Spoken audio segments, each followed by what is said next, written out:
Ayan, nandito po kami kilahan, ha? Ayan. At kakatapos lang po ng vlog ni Tats. Medyo malungkot po si Tats. Tats, bakit malungkot ka? Kasi nandito po si Arjun. Oo nga. Masaya naman ako pagkasama si Arjun. Malungkot lang ako kasi yun. Mga ano ko ngayon, yung mga ano masabi? O, anong nangyari? Medyo talagang bumaba ang views ko. At wala ka nga ngayon sa top 7? Oo, wala sa top 7. For the first time? Na nawala ka? Parang nahinaan ako ng nahinaan ako ng lakas, nahinaan ako ng loob. Kasi, dati kasi, medyo nakapag motivate tayo pag malakas yung views natin. Kumbaga hindi tayo napapagod pag charity. Talaga yun, sa charity industry talaga yan, yung Good Samaritan na ginagawa natin, talagang bumagsak talaga, humina. Yes. Kaya di natin maiwasan talaga na minsan mapapaisip tayo na sa 300 subscribers natin, bakit ganyan na ang views natin. So it means yung iba ay talagang hindi na masyado natin natangkilik. Pero ano naman, anong plano mo, Tats? Tuloy-tuloy naman. Hindi ka titigil? Hindi ako titigil hanggat may pang charity ako, kahit na wala man akong sponsor ngayon. Hindi ako nawala ng pag-asa. Kasi alam ko na babalik pa rin yung sigla ng charity. Pero minsan tinatamad ka na rin. Oo, minsan tinatamad. Nagising lang ako. Dati noon, pag umaga, gising na ako ng alas 10 kasi excited na ako mag-charity.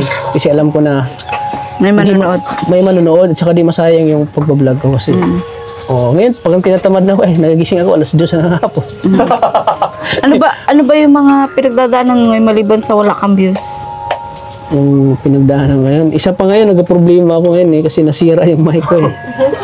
Is talaga yan kasi pag wala akong mic, mahirap mag-vlog pag walang mic na Kagaya niya akin. Oo, kagaya ng sayo. Yung sa akin kasi nalaglag yan kaya medyo nasira yung Kaya yun Kumbaga, sabay-sabay yung problema Sabay-sabay yung problema na stress na naramdaman ko ngayon. Bukod sa hindi ako nakapasok sa Pero hindi ko naman hinangad na lagi akong makapasok sa top 7. Deserve naman nila yung iba na makapasok. So, ganyan talaga ang pag si charity, hindi habang buhay doon ka lagi. May time talaga na babagsak ka. Nasa ibaba ka. Pero tuloy lang. Paano Tats buti kung may ilang clown ako buwan? nakasama. Tats, paano kung umabot ng ilang buwan yan? Hindi lang pala ngayon. Siyempre, marami rin tayong mga bayarin sa natin. Anong balak? Siyempre, apartment ko. Pagkain ko, sa anak ko pa, nagpapadala ako. Paano pag babagsak yung channel ko? Balita ko daw, uwi ka na daw ng Mindanao. Yun, uwi na ako doon, magkukupran lang ako. Magkukupran lang ako doon Kaya parang, paano kaya pag, sabihin ko, paano kaya pag wala na akong views? Ano kaya gagawin? Sama ka na naman ulit kay Kalinga Prab. Oo, sama ka na ulit kay Kalinga Prab. Kayo ni Arjun. Oo, tayong dalawa. Pero tuloy-tuloy pa rin. Consistent pa rin yung pag-vlog, pag-upload. Consistent ka pa rin. Yan, ang gusto ko, hindi sumusuko. November na tao lang kasi tayo, minsan hindi natin maiwasan na minsan mapaisip tayo na, bakit ba ng views?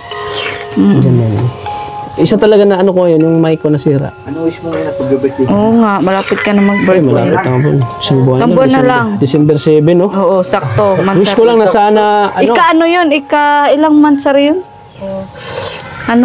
Mansari na may Chris Oo. Wish ko lang talaga na good health ako lagi. Yan naman talaga ang natin kasi pag nagkasakit tayo, paano tayo makakatulong, paano natin magawa yung mga gusto natin sa buhay, di ba? Sana maayos na yung mic. At sana makabili ako ng mic na bago. Kasi mahirap mag-vlog pag walang mic talaga. Di ba mahal yan, yung mic na yan? 8,000 yun. Tapos sa Maynila pa. Pupunta ka pa ng Maynila para bibili. Yung presyo ng mic at saka yung effort mo doon pagpunta, ang layo ng Manila, yun lang pupuntahan mo, bili ka ng mic. Yes. Tsaka, wala akong budget kasi ang mahal.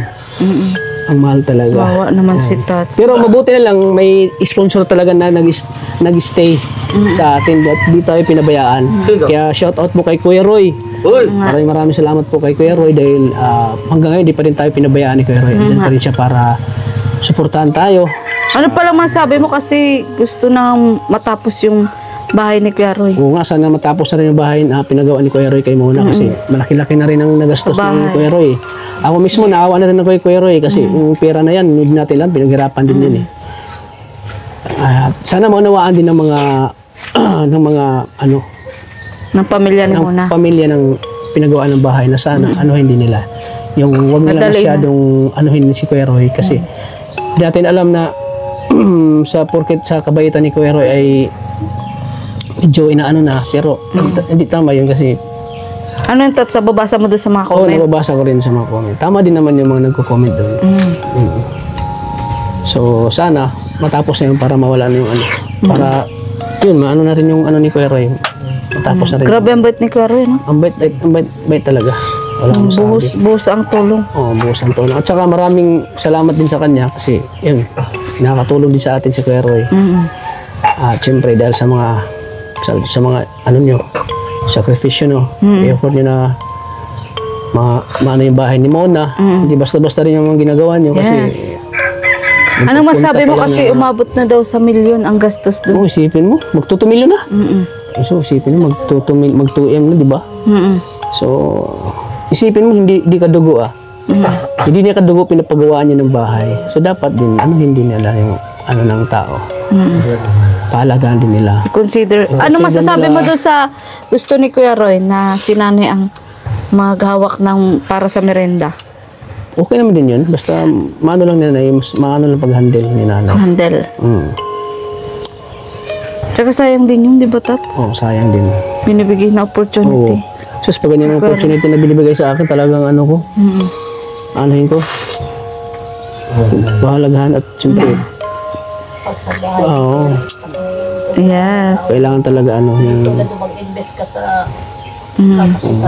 Ikaw, Arjun, ano masabi mo kailangan kay Kuya gamitin sa Tata mo? tama. Ano masabi mo kay Kuya Tata mo ngayon? May pinagdadaanan siya. Ang sasabi ko lang ko na Tata ay huwag natin idaan lahat sa lungkot at sa bigati at huwag kang laluwa hanggat di ka nauuksya. Kasi ibig-ibig. Ano klase puksa? Uksa! Yung wawagsak, yung wala ka ng views. Diba? Huwag kang iiyak hanggat di ka nauuksa. Kasi humidamon ka pang dapat usin. Laban lang, ano? Laban lang sa hawa ng buhay. Walang araw tataas ng views mo. Katulad ng dati, kasagsakan. Ay, Tats, ano palang masabi mo sa pag-vlog mo kila Jessica na ngayon nga daw ay, kung pwede nga daw ay wag daw masyadong iba-vlog. Sino nagsabi? Sabi ni Kalinga Prab. Ano masasabi mo doon? Sa lahat na banggit ni Kalinga Prab. Pwede naman vlog pero wag daw masyado. Pag ano lang, minsan lang. Oo. Huwag masyadong i-vlog kasi, bad din ng pamilya. Yes. At unawaan din naman ni Kalinga Prab yun. Pero huwag lang laging araw-araw. Ano lang, hindi masyadong Yes. ma-expose lagi. Minsan lang. Ayan, so wag ka mawalan Tats sa pag-asa, ano? At malay mo ay yun makasurvive ka ulit sa iyong channel. At malay natin may makatulong nga dyan sa mic mo. Oo. Kasi ang mahal-mahal nga 8,000. So, yun. Pagkaya ka Sana. Mike. Oo. Kasi importante Pag talaga. yung mic, walang quality ng vlog pag walang mic. Nakaka-stress talaga. Wala ka nang views. Wala ka pang mic. Walang mic. Paano na? Paano na tayo nito? Wala na nga jowa. Wala na. Ay, kaloka. Ay, Sige na, tara na. Punta tayo kay Rinalay. Sige na, tara. Oo, let's go. At gabi na.